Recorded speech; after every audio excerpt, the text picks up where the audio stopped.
Tonight at 10, we're reaching out to school and city leaders after a student protest at Huntsville High School. School officials confirm a few dozen students used their free study hour to, quote, talk and express themselves over the recent passing of Huntsville High freshman Nigel Shelby, who took his own life. Thanks for joining us tonight. I'm Dan Schaefer. And I'm Nigel Shelby. Way 31 Sarah Singletary spent the day getting reaction from city and district leaders on Shelby's death. She joins us live now in Huntsville with what she learned. Sarah. Yeah, Dan, Naja, that student protest happened right here at Huntsville High School in a tucked away courtyard.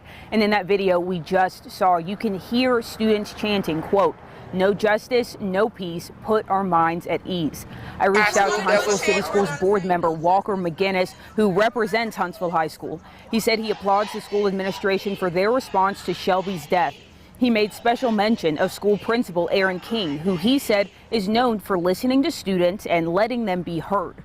We also tried to get Mayor Tommy Battle's response to Shelby's death and how it's shoved Huntsville into the national spotlight, drawing commentary from celebrities, presidential candidates, and national news outlets. He declined comment and said he wants to leave any official statements to the school board because the school board knows the facts and the family's wishes. However, Councilwoman Frances Akridge did respond to comment and said now is the time for Huntsville to step up. If this is something that would be a tipping point for the rest of the nation to start thinking about mental health in a really constructive way, then so be it. Huntsville is used to leading the way, and we can do it here too. Akridge went on to say that she's encouraging everyone to stop and really take a look at how they're treating one another.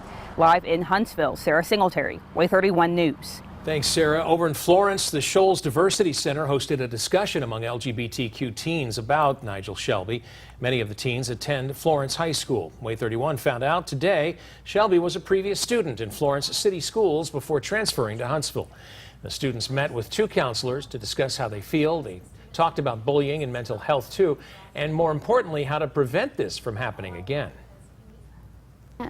Sit by and watch this happen. We have to have better legislation. We have to do something and have better programming to help, especially for the LGBTQ youth, because they're where it's hitting the worst.